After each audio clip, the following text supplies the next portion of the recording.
What is in that autopsy? Now I really want to see the other autopsy to see, is there trauma to the body? Is there something that happened? I couldn't believe it. I could not believe it. I have no doubt that what we're listening to and what she did is credible. Not only has a timeline been analyzed by the Cajun Navy, the U.S. Cajun Navy, based on all sorts of statistical data, new photos are emerging. Take a look at this photo before we go to the Cajun Navy. Look at this. Check out what you're seeing. Look at all the boats surrounding where Nolan was. Leave up the photo out to Caitlin Becker, senior national correspondent, New York Post, star of New York Postcast, their new podcast. Caitlin, what are we seeing?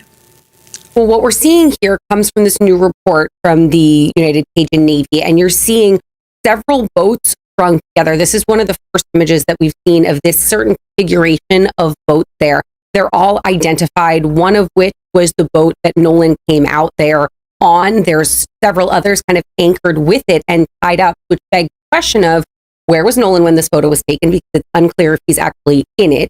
What time was this photo actually taken? So what you're seeing here is, as you said, a potential pool of witnesses. Hey, Caitlin, look at this. There's boat number 1. There's boat X. There's boat number 2. There's boat number 3.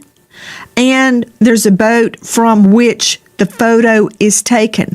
Now, look in the water. There much has been made. Nolan Wells was drinking. Okay, well, apparently everybody was. They all have containers, open containers in the water. Okay, as far as I know, that's not a felony. Boat number 1, full of people. Boat X, full of people. Boat number 2, full of people. Boat number 3, full of people. People on the boat from which the photo was taken. Some of these boats tied together. You know what that means in my world, Caitlin Becker, joining us in the New York Post? Let me see, Caitlin, please. That means witnesses. See, when I look at that, I see witnesses. Other people say, hey, there's people having a good time. I see witnesses. Do you see all those people? And a lot of them. Who were they? Have they been spoken to? Have they been polygraphed? What can they tell me? That is the question, right? We don't know from an investigative standpoint who has been spoken to, exactly who is in this photo, and what they have or haven't told law enforcement, because there hasn't been really any transparency there. But from what our reporting has showed, there have been dozens of people who have spoken to law enforcement as witnesses. But Nancy, we don't know if it's any of these people that you're seeing in this little cove area right here. And the timing, I think, is really important, because these images are taken right around, I think the timeline's about 3:30-ish, 4:30-ish, when the boat that Nolan came out there on leaves and starts taking on water. That's one of the pegs for the timeline. When these photos were actually taken, that is a peg for a timeline. But what we don't know is where Nolan is. There he is. You can see that image right there. But we don't know is where Nolan was when that first image that we saw with all of those boats kind of tied together, when that was taken. You are seeing a photo obtained by our friends at the United Cajun Navy. And speaking of the United Cajun Navy, joining me now is Brian Trasher, Vice President, United Cajun Navy. And for all of you attacking the United Cajun Navy, let's see that aerial footage they provided us. This is from the Cajun Navy describing their search, their aerial search. They spotted Nolan Wells' body. They have been integral in the search for Nolan Wells and helping elucidate the facts as we know them. Brace yourself, Trasher. Everybody else is getting death threats. You might as well join the party. To you, Brian Trasher, the United Cajun Navy has come up with a timeline. Now, did I hear Caitlin Becker from the New York Post correctly that photo where the boats are named Boat 1, Boat 2, Boat 3, and Boat X, is that from you guys, the United Cajun Navy? First of all, I want to thank you for calling this report what it is, and it's a timeline. And some people have called it an investigative report, and that's not accurate because, as you know, we're not investigators. And what we did, Nancy, was we asked our followers, say, hey, if anybody was there that day, you have pictures, videos, whatever, send it to us just so we can go through it, see if there's anything relevant. We took all that information and compiled it into just one digestible report of things we thought were relevant and could be helpful. Maybe they're not. Maybe law enforcement's already seen all this and it's nothing new to them. But we just wanted to be transparent about what we received. So going back to your question, the pictures that we received, we did not, as an organization, take any of these photographs. These are all images that we received from people who were trying to help us out and trying to help Nolan's family out. So you asked the public for help, and you got it. You got a treasure trove of photos, and I find this one significant. Guys, we've got an all-star panel, and I would like the all-star panel to look at their screens, because I've talked about this before, Brian Trasher, and I'm frankly fed up with attacks on the United Cajun Navy. They're doing something, which is more than all of the haters can say. They're doing something. They have amassed evidence. They have created a timeline to the best of their ability. They have shared it with us. Unlike the autopsy that is complete, is being kept secret from us. That said, they're helping. Why trash them?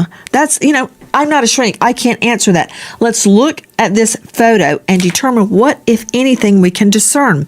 Brian, you and I have talked many, many times, and I told you about a serial killer I finally convicted on one case. The jury convicted him. And I proved a lot because of one earring I found in a particular location. The victim was wearing an earring, and the other earring had been sliced out of her ear, and I found it somewhere else, and I learned a lot because of where it was. Now, don't even bother to tell me that this photo that you have produced is not probative of something. The cluster of boats. Number one, I see a lot of witnesses. Trasher, do we know what time this photo was taken? We don't know definitively times on all these because even though they're time stamped, it could be a time when it was screenshotted, stamped, not necessarily the original photograph. So we were very careful to denote that in our report that we can't verify timelines, although based on shadows and positions and things like that, we can determine that some of these, as noted, are taken in the late afternoon. One of the things I thought was interesting about some of these photos we got, Nancy, was that a lot of the photos we had seen before were people like in waist deep water. Well, some of the photos we provided show people up, water up to their chest, almost to their neck, and that's not really wading. That's treading water, in my opinion, and that I thought might have been significant to know that many people were, perhaps enjoying some libations, but also in water that might have been a little too deep just to be playing in. Good point. You also said something else really smart, and I certainly do not want to rely on this, but sometimes you have to, you take the evidence as you find it, and you make the most of what you've got.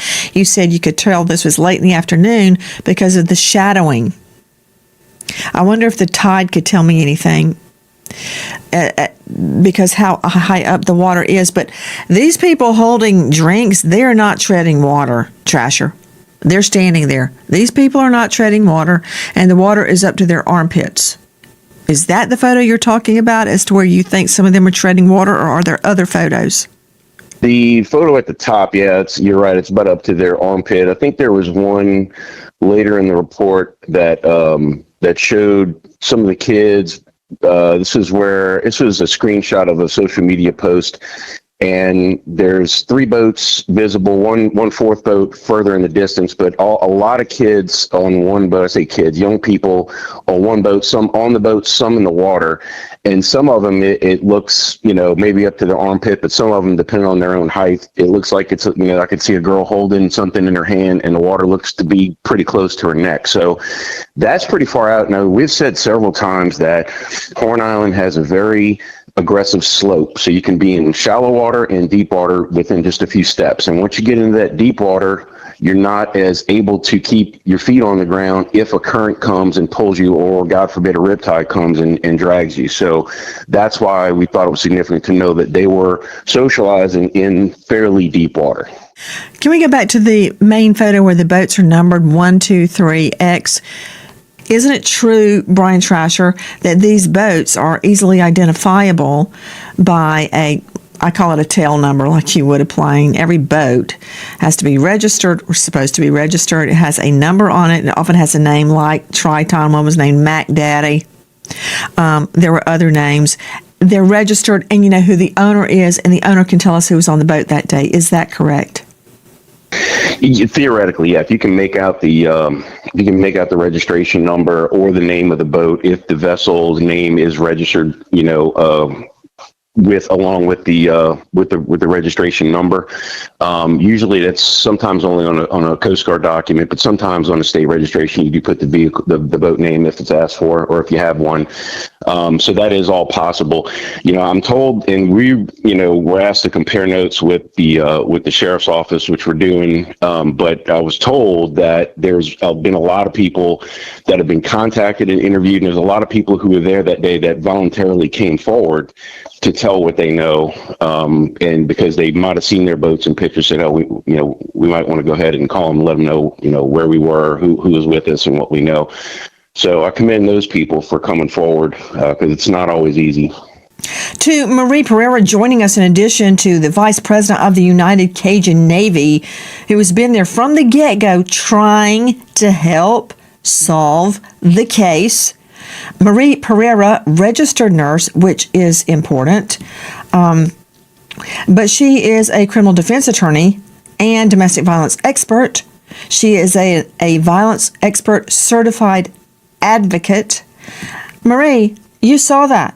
All those people in my book are witnesses. One of them is saying at 7:30, Nolan was nowhere to be seen. Now, I want to see the video or the photo again, because you want to tell me that this guy, Nolan Wells, hit his head and drowned, and none of those people saw what happened? I find that really hard to believe. It is hard to believe, and that's why it's extremely important that the law enforcement are not too proud to get help from the public. Like you said, if people are sending in videos, they should be using those videos to conduct further investigation. I'm praying that this is a situation like Brian Koberger, where the police department, they were being ragged and being called ranky-dink police, while all the time they were investigating and putting together a case against him. I hope that, because all the time they were saying, "Oh, what are they doing?" It was I think the DA had a long, big beard, which wasn't very conducive to believing he knew what he was doing, but they knew what they were doing. I know, it looked like Leonard Skinner sitting there. Hey, that videos from Officer Tatum's podcast. All this means witnesses to me. And do you remember in the Diddy case, there was actually a toll-free number for victims to call? There were that many victims. Not that it helped at the trial, but that said, I think there needs to be a toll-free number. If you think you have evidence, dial the number. If you have photos like the United Cajun Navy is doing, they asked for the public's help. They got the public's help, and there's more to get. That's what is needed now. Every picture, every video.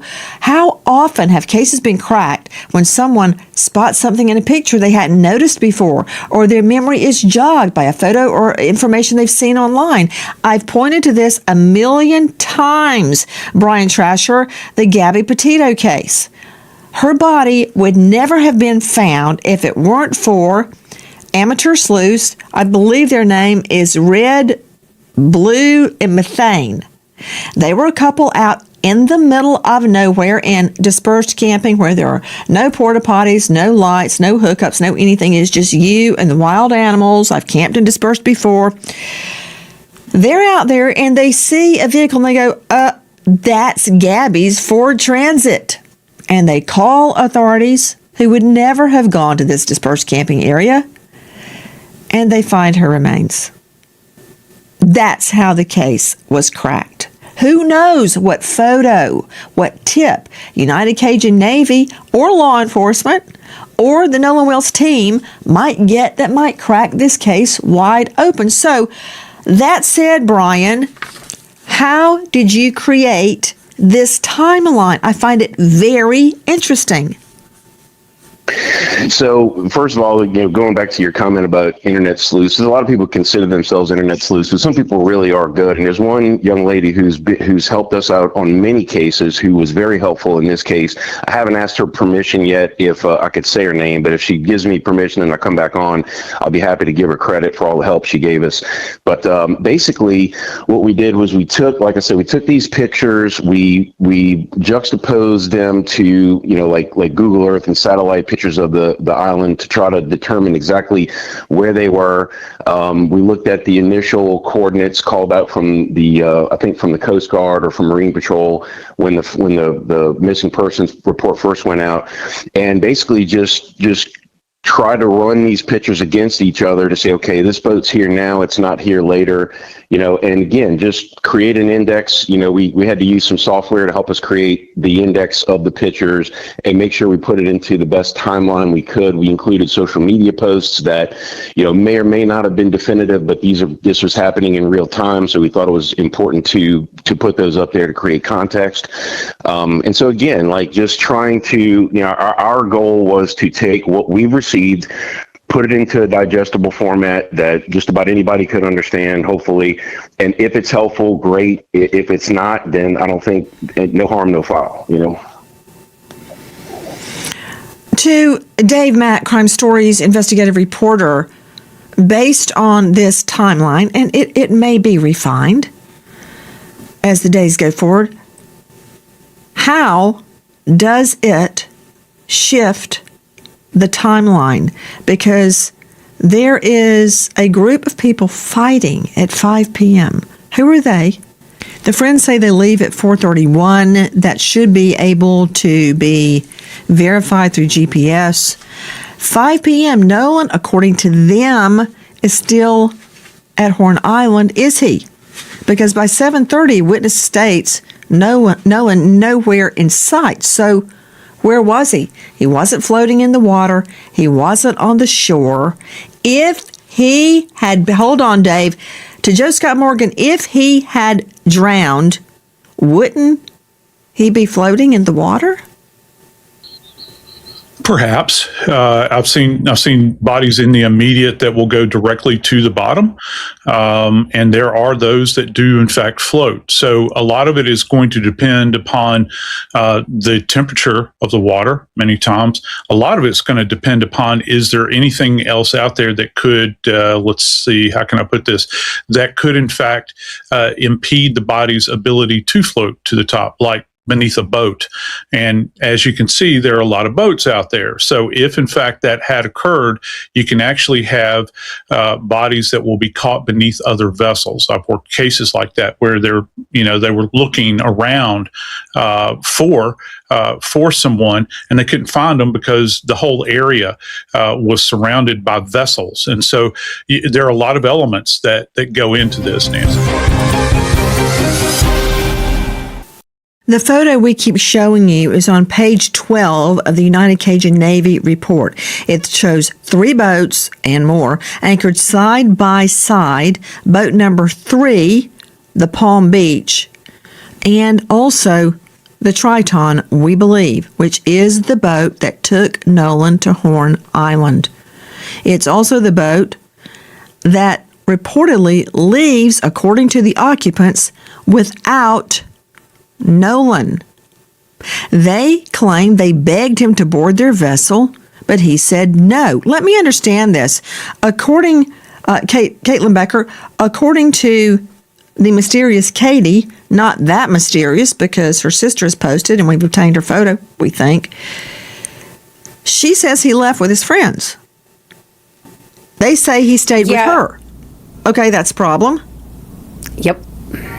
That's a problem. And there are also quite a few friends that he had come out with. So the Triton that he was on, there were 3 or 4 people on that particular boat. That's the one that he had come out on, and the one that his friends say, we asked him to get back on the boat. He didn't get back on the boat. His phone was on the boat. We left. We took on water. We needed help. He said he was going to stay to talk to this mysterious, as you said, Katie. Mysterious Katie says that she talked to him for a minute. It was no big deal. Then his friends called him back, and that's where he went, and she just assumed he went back on the boat with his friends. The issue I think that we're running into here is that the friends weren't just the 4 that you're seeing right here. There were multiple boats, 3 boats full of friends that came out. So could he have been going back to a second boat full of his friends while the Triton was gone, or were they referring to the Triton itself? That, I think, is where the biggest bit of confusion lays.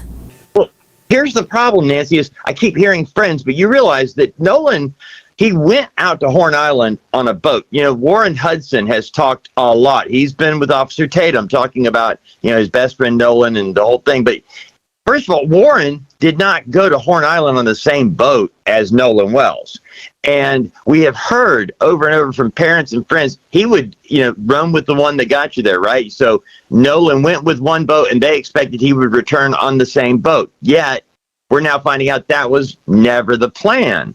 He was never going back on the same boat that took him to the island. So when we talk about this group of friends, Nancy, they were scattered on 3 or 4 different boats. And we keep focusing on the one with the bilge pump problem. But now, what boat was Nolan Wells supposed to be going back to the mainland? We know he didn't ride with Warren Hudson to the island. So where was he supposed to be on? Brian Trasher joining us, Vice President, United Cajun Navy, on the case from the very beginning. Brian, do we know the time of the CETO call made from the Triton? We do. I don't know it off the top of my head, but I know it's been reported, and obviously the CETO would have the exact time of that recording and stuff in their archives. But it seems like it was after 3 o'clock, before 4:30. And we know that the tow was canceled because somebody got in touch with Bart Edmondson, who ended up towing the boat himself, being a good Samaritan. And of course, now that poor guy is getting, raked over the coals just for being a good, what we try to tell everybody to be, neighbor helping neighbor. Now, didn't the grandpa call and cancel the tow? Yeah, I think that I saw that report as well, and it may have been that somebody contacted him and said, hey, we got somebody to tow us, so maybe he called because he had a better signal and said, hey, they don't need it anymore. Again, these are all kind of, the things that were already out there. I don't think we included too much about that in our report because it had been reported on so much. But I also just wanted to point out, too, on the photo on page 14, this is one that we included, even though we could, there's a young man that matches Nolan's description, and I'm saying it that way because we can't verify that it's him in this picture, and he's partially in it because there's a girl blocking him, but it's a young, slender African-American male wearing blue swim trunks from what you could see in the picture. According to the person that submitted that photo, it was taken at approximately 4:50 p.m. Central Time on July 4th, which would have been after the GPS data says that the Triton had left Horn Island. Now, that's only relevant if this young man in the picture actually turns out to be Nolan. We never could verify it, but we thought it was important enough to at least include as a possibility. Hi guys, Nancy Grace here. Please join us on Crime Stories and stream it first on Fox 1. When breaking crime news develops, we investigate it and bring it to you. Bombshell updates, answers to unanswered questions from cases making the headlines and cases you may never have heard of until Crime Stories. We go inside investigations with exclusive interviews, crime victims, families seeking justice, investigators, experts, and sources from within the case itself. Stay on top of the nation's biggest trials with us, including gavel-to-gavel coverage with real-time analysis. Crime Stories with Nancy Grace. Stream it first on Fox 1. I hope to see you there, and thank you, friend. You are now seeing the photo that Brian Trasher from United Cajun Navy has provided on page 14 of their new timeline report. We're blowing it up.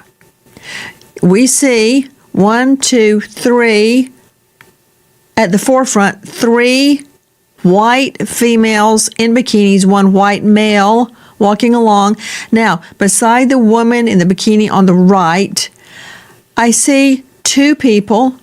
One looks like a female furthest away, but between the white female and the other female, there is an African American male. That does not look like Nolan Wells to me. Okay, I'm going to have to bring in NASA to enhance this. Brian Trasher, does this guy have facial hair? That's not Nolan. Again, we couldn't verify it, but we could tell that it was an African American male on the beach wearing blue swim trunks. We thought that was enough to say, okay, it's possible, but those are dark blue. Skin tone. Aren't those deep dark blue? It looks like it, but Nancy, I don't know if this picture's been enhanced. I don't know if it's been filtered. You know what I'm saying? So again, that's the whole reason why we couldn't corroborate, but it was like, okay. And also too, this does create a good picture of a flotilla of boats. So where if we were looking for a particular one, it was a good one to hang on to. So again, fully disclosing that we could not definitively say whether that was him or not. Probably not. But we need it for the investigation. We need it. And you provided it. Rule it out. You got it. Use it to rule it out. Okay, so is this Nolan? If it is Nolan, this is at 450 and proves he's still on the island when the other boat, the Triton, leaves. I don't think this is Nolan. But that's just my own 2 eyes, 2020 and 2018. It needs to be enhanced. Joining us now, veteran trial lawyer out of the South Carolina jurisdiction, John Mobley, the founder of the John Mobley Law Firm. See, a lot of people would say, oh, this is a nightmare, all these witnesses. I would have a field day interviewing each witness separately. It's like a bonanza. What do you make of what you're hearing, Mobley? Well, Nancy, I got to call it like I see it. I reviewed the report in detail. I don't think it puts any points on the board. I don't think it moves the needle. If anything, I think it shows everyone that has opinions out there how difficult it is to find reliable information. Because one thing I will have to say about this report, although I didn't find it particularly useful, is that, it sourced all of its information. And unlike a Netflix documentary where people will form opinions on second and third hand information, it would say, this person said this, but this person didn't witness it firsthand. This person repeated what someone else said. Or it said this person made this statement on Facebook. Even the digital information, the photos, those aren't reliable because number one, like they say, you can't corroborate the timestamp. It could be the timestamp could be when the photo was screenshot versus taken. Or even the last one we looked at, they're saying they can't say it was reliable because it could have been enhanced, with the color manipulated. So I think it just goes to show how difficult it is to find any real reliable information on this case.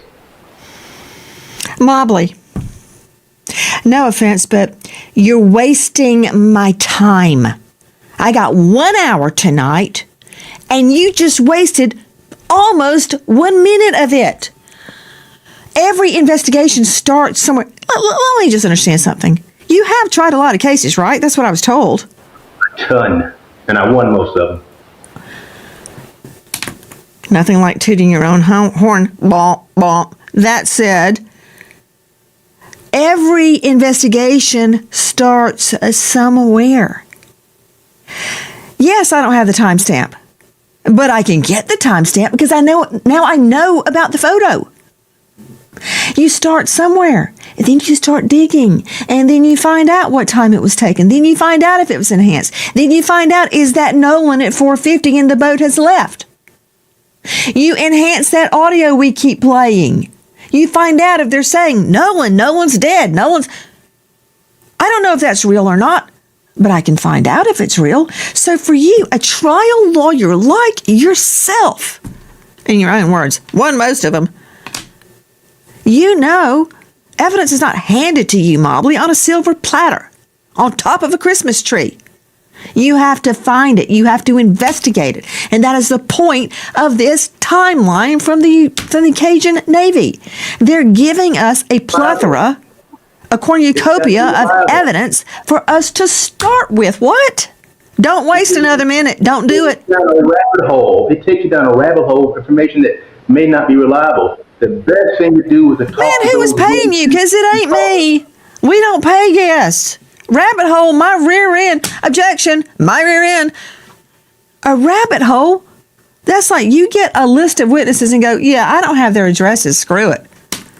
You have to find them. You have to find the people that took these pictures. You have to find the people that were on those boats after you ID the boats. Then you have to take them one by one and interview. You know what?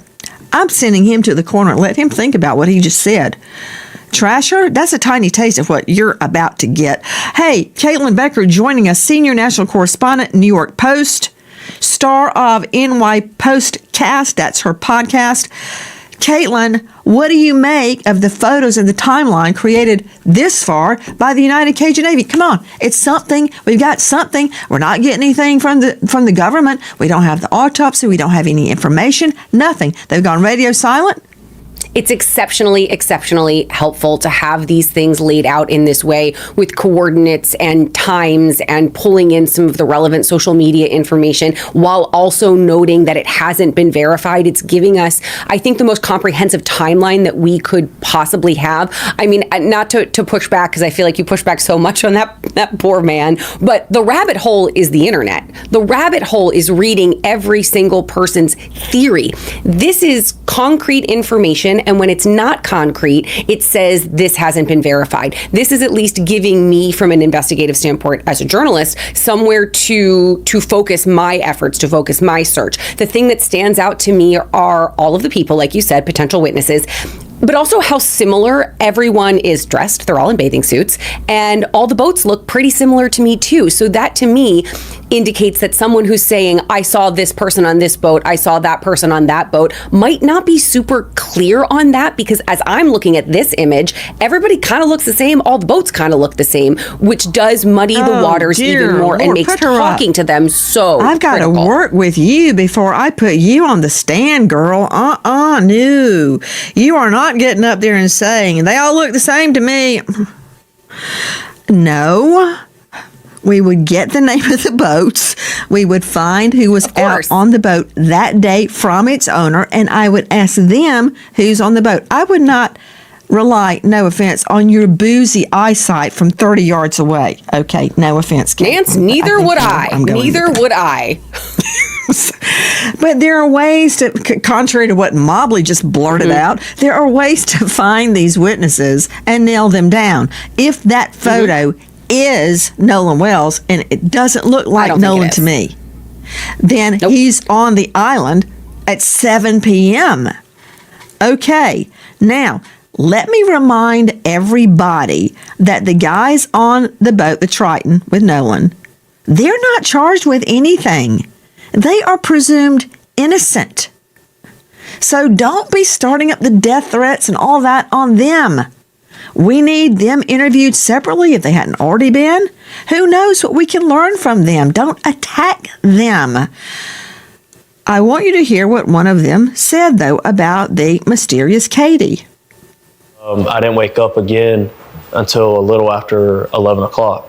And that was to my brother coming in the room being like, hey, Warren's trying to get a hold of you. Warren gets on the phone and he's just like, hey, man, he was like, hey, have you talked to Nolan? Anything else? I was like, no, I haven't talked to him, man. He was with that girl last time I knew. And he was like, okay. He was like, man, we can't get a hold of him. We don't know where he's at. And I was like, man, it's Nolan. He's probably just out somewhere with that girl. Like, get a hold of the girl, you'll probably find Nolan. Okay, right there, I'm getting a red flag. That's from the Officer Tatum podcast, who joined us recently. That girl, the mysterious Katie. Remember, nobody who knew who she was. But then later, Dave Mack, do we learn that one of the guys on the boat had been texting with her and knew full well who it was? Where did the name Katie come from? Katie was known to at least one person in the group, and that leads you to believe there were certainly more. There were a number of comments publicly made by friends of Nolan that backtracking, claiming they didn't know who Katie was, had never seen her before, and then you find out, yeah, well, not only did they know her, but they were texting around about her.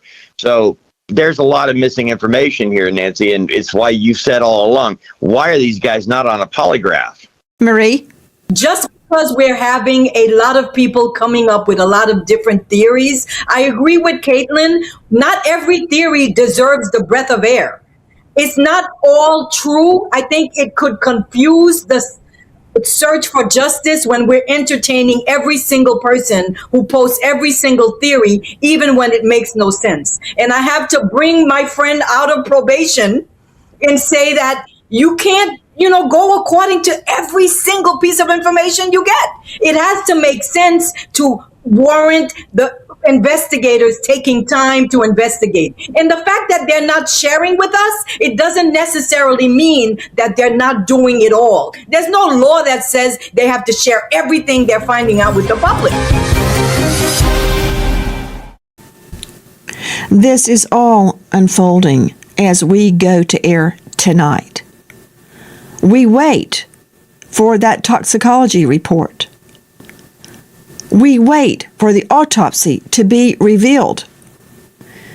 We wait for a witness list to be produced. At this hour, reports a grand jury is convening to amass evidence, much the way the Cajun Navy did.